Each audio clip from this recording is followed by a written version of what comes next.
Thank you for standing by. This is the conference operator.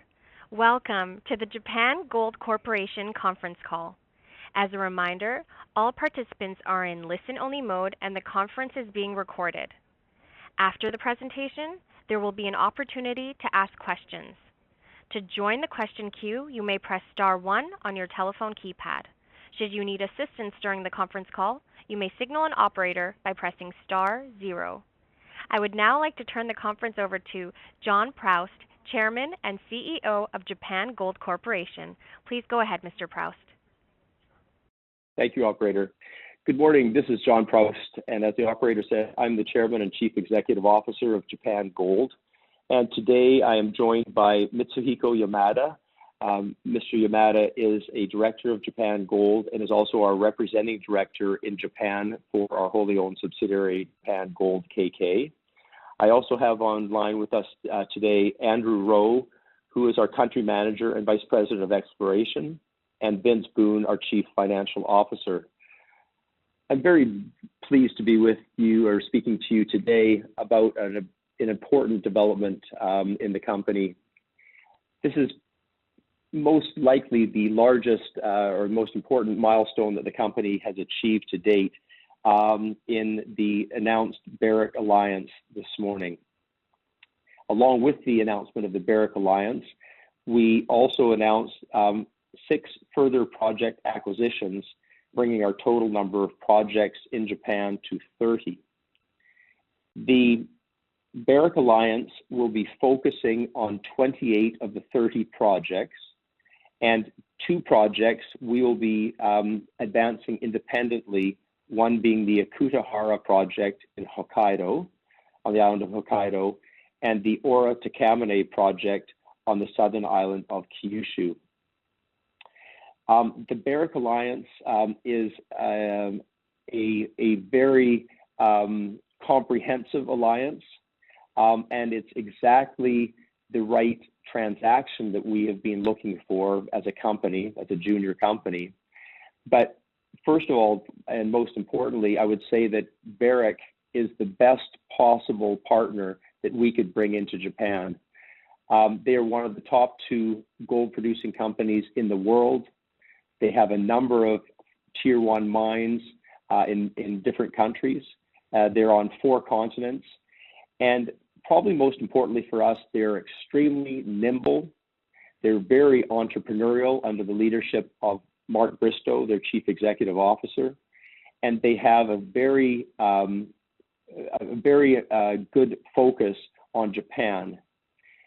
We've been discussing Japan with them for some time now, and they are certainly well aware of the potential in Japan based on the history of gold mining and high-grade gold mining in country, the epithermal mines that have previously been mined and are currently being mined in the order of Hishikari. They recognize the Hishikari gold mine as that is owned by Sumitomo Metal Mining as one of the preeminent gold mines in the world, and they feel there's an opportunity to replicate that type of discovery in Japan. To talk a little bit about some of the details of the relationship that we have, so we've done a countrywide alliance with Barrick. That means that it is, just as it says, a countrywide alliance, but it deals with the 28 projects exclusive of the 2 that I've just mentioned.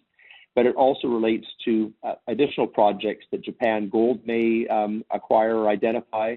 They'll be offered to our alliance. And similarly, if Barrick identifies any opportunities in Japan, those will be offered to the alliance as well.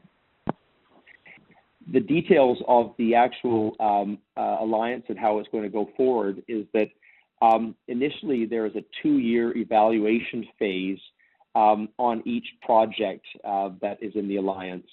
And those are happening at the same time, so they're happening coincidentally, and that it means that we will be advancing our whole project portfolio. So this is one of our most important goals, is to advance our whole project portfolio, not just part of the portfolio, and we'll be advancing it very aggressively over a 2-year period on each project.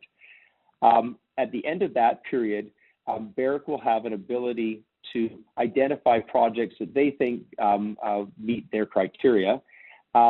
And the criteria is really yet to be fully fleshed out because it really depends on what we're finding. But basically, the projects that meet their criteria will then go into a second evaluation phase. And the second evaluation phase allows them to really get into the drilling and the comprehensive evaluation. So the the initial evaluation phase is mostly geology, geochemistry, geophysics, that sort of thing. And then the second phase will be much more aggressive drilling. At the end of that phase, or at any time during the initial evaluation phase or the second evaluation phase, Barrick can identify a project as a designated project. And what that means is this is a project that they really want to elect to move forward to a pre-feasibility study. At this point in the arrangement, Barrick will have earned no interest in any of the projects that we have until they get to a stage of completing a pre-feasibility study. And when they complete a pre-feasibility study, then they will have earned a 51% interest in a specific project. Once they have got to that point, they can then elect to move on further and take that designated project through a bankable feasibility study. And if Barrick completes a bankable feasibility study on a project, their interest will move from 51% to 75% of the project. The good news for Japan Gold shareholders is that will leave us with a 25% interest in a project right through, and we will be fully financially carried through bankable feasibility. And that's a wonderful position to be at if we're fortunate to make any important discoveries in the country. So along the way, if there are projects that do not meet the Barrick criteria, those projects we will have the ability and we'll be able to retain ownership and interest in the data that has been assembled at that point by the Alliance. And we'll be able to either independently advance those projects, or we'll be able to approach other third parties to partner with us on those projects as well. So it allows us to continue to refine our portfolio and our priorities while really pushing forward on the Alliance. One comment that I would make is that when in a company's life, a junior company's life, would you enter into an alliance like this? Well, we've started working in Japan in 2012. We went public in 2016. And to be able to assemble this kind of a portfolio in that short a period of time of 30 projects is a remarkable accomplishment. But to go further and to have a detailed evaluation of our portfolio made by one of the largest gold mining companies in the world, and to have them come in and align with us to evaluate those projects and go forward is really an enormous accomplishment and a great credit to our whole team and to the Barrick team, who has really spent countless hours along with us evaluating projects and moving forward to this conclusion today. So I'm very pleased that we've made it to that point. The Barrick commitment is a long-term commitment. It's been repeated to me many times, and Mark Bristow, the Barrick CEO, announced this alliance this morning in his opening remarks at the BMO Global Metals and Mining Conference in Florida. And he talked about their global commitment to identifying new world-class deposits and highlighted that Japan was an area that they are now focusing in. So this is great news for the company.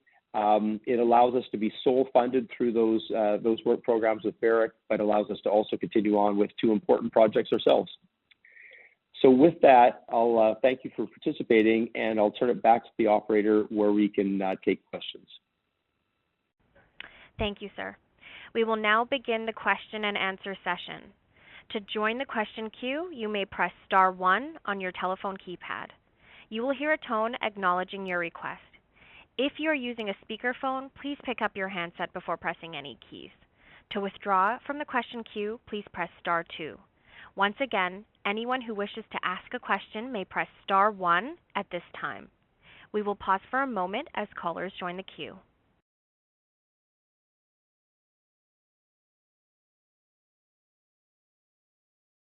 Our first question comes from Enrique Giustra with Haywood Securities. Please go ahead. Hi, good morning, John. My question pertains to the interest that Barrick will at some point perhaps own up to or at least 10% of the company. Now, are they going to be doing this, do you think, by way of market action, or are they planning a private placement in the company, or is this something that would just happen once they get to the pre-feasibility stage and they back into 51%? Well, good morning, Enrico, and thanks for joining us. Excellent question. As it relates to the comment on Barrick and a 20% equity stake, I don't think that they have fully decided what they might do relative to equity. The focus has really been on our discussions, has been on money in the ground and advancing the projects, but they also recognize that the equity of Japan Gold is dramatically undervalued as it relates to other participants in Japan. And I think they feel that it's something that should certainly be closely looked at. There is also a tie to that, which is that if they achieve a 10% ownership stake in our company, they will have the right to appoint or to propose an individual to be joining our board of directors. And we would, of course, certainly welcome that. So I think at this time, they're considering their options, and I think they'll certainly well understand their options well in advance of a feasibility study or something like that. Okay, thank you. Thank you. Our next question comes from Stephen McRudder with Japan Gold. Please go ahead. My question is, how many drilling rigs do we have? And it's Stephen McGruder at this end in SJM Capital. Thanks, Stephen. I didn't think you were with Japan Gold at this time. No position. So, Stephen, look, we have 4 diamond core drill rigs that we have purchased and imported into Japan, and these are state-of-the-art diamond core drill rigs that are man-portable. We can break them down. 2 that are capable of drilling to 400 meters, and 2 that are capable of drilling to 700 meters. So we have 4 diamond core drill rigs. But in addition to that, the important thing with drilling is that we need drillers, and so we were very fortunate to be able to obtain special visas for an international drilling group to come into Japan on 3-year visas. So we have now built our own drilling division of 22 people to operate our drill rigs. And in the event they're not operating as drillers, those individuals act as field hands and support our field operations as well. So we're well equipped to advance either our projects that we're advancing independently or to advance projects that Barrick is evaluating. That's good. Thank you. Thanks, Stephen. Our next question comes from Roger Bell with Hanam & Partners. Please go ahead. Hi, John. Thanks for hosting the call. It's Roger from Hanam & Partners in London.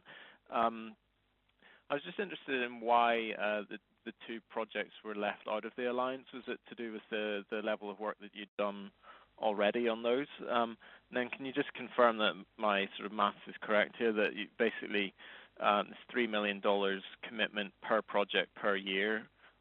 So therefore you're effectively having over the next 2 years nearly $180 million of exploration being funded by Barrick, or have I misunderstood. Yeah, so you have misunderstood that, and good afternoon to you, Roger. Thanks for calling in. With regard to the expenditures, in our agreement there are minimum expenditures, which are just a sort of a low threshold, and they relate to a total expenditure of $3 million. So there was just a number that needed to be put into the agreement, and so in each of the first 2 years, the minimum that they would spend evaluating 28 projects is $3 million, and right. Then the next 3 years it would be $4 million. So it's a smaller commitment than what you've described.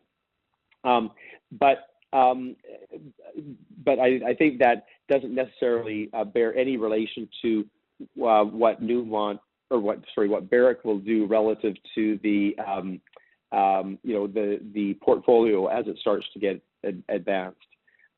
So you initiate the evaluation, and then we'll see how that work goes.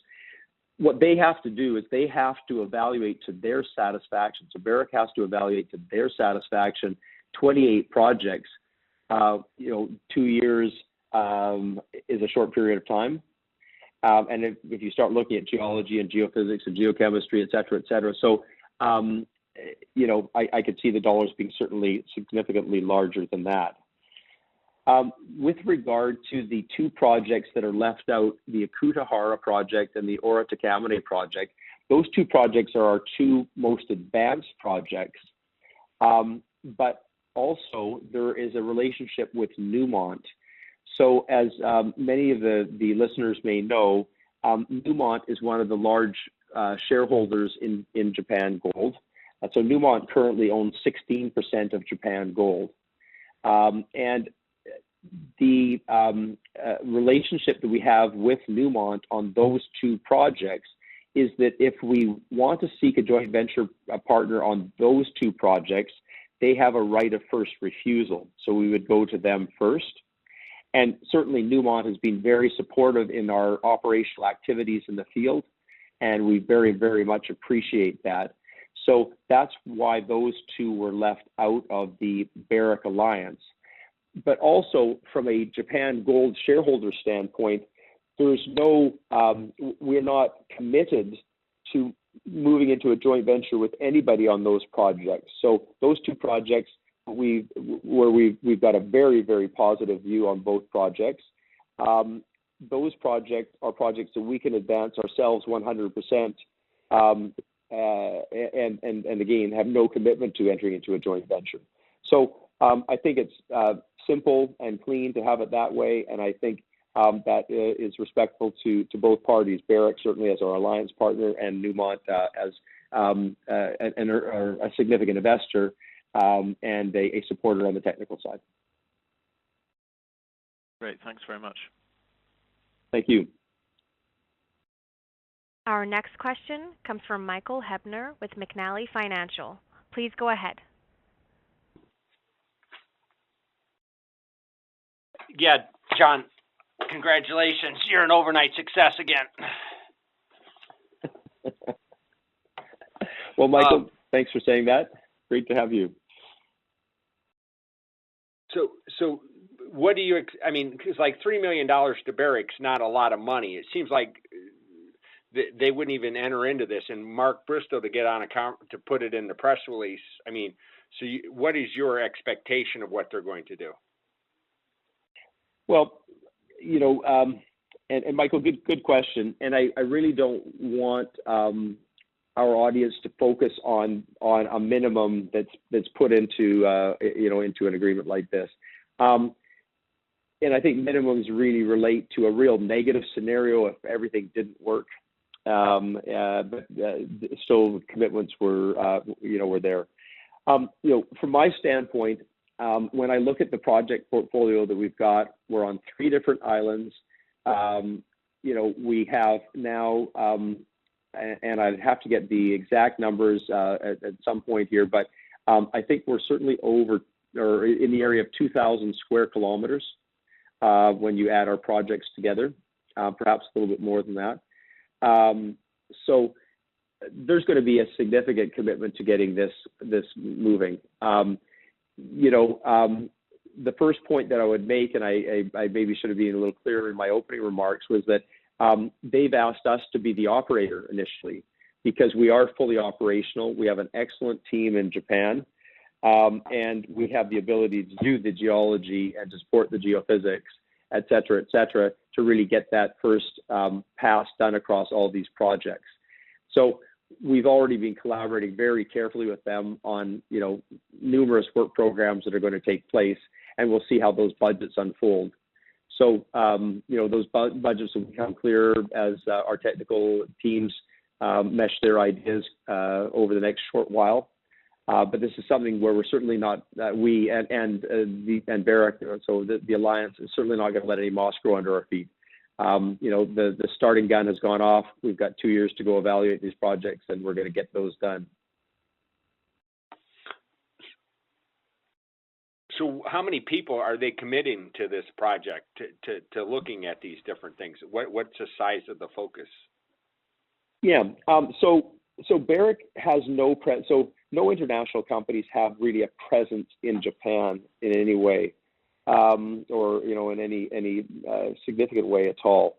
And so what Barrick appreciates is the fact that we're fully operational, that we have Japanese geologists and we have international geologists. We've got a drilling division, we have drill rigs. We have the ability to support geophysics. We have the ability to permit and move permitting through. And we have a number of the elements that are required to move things forward. So I could see them seconding people to us, and that's something that will be worked out along with the budgets and with the the programs and the budgets as they come to bear. But perhaps Andrew Rowe, our country manager, is online with us, and he's been actively engaged in advancing the various programs.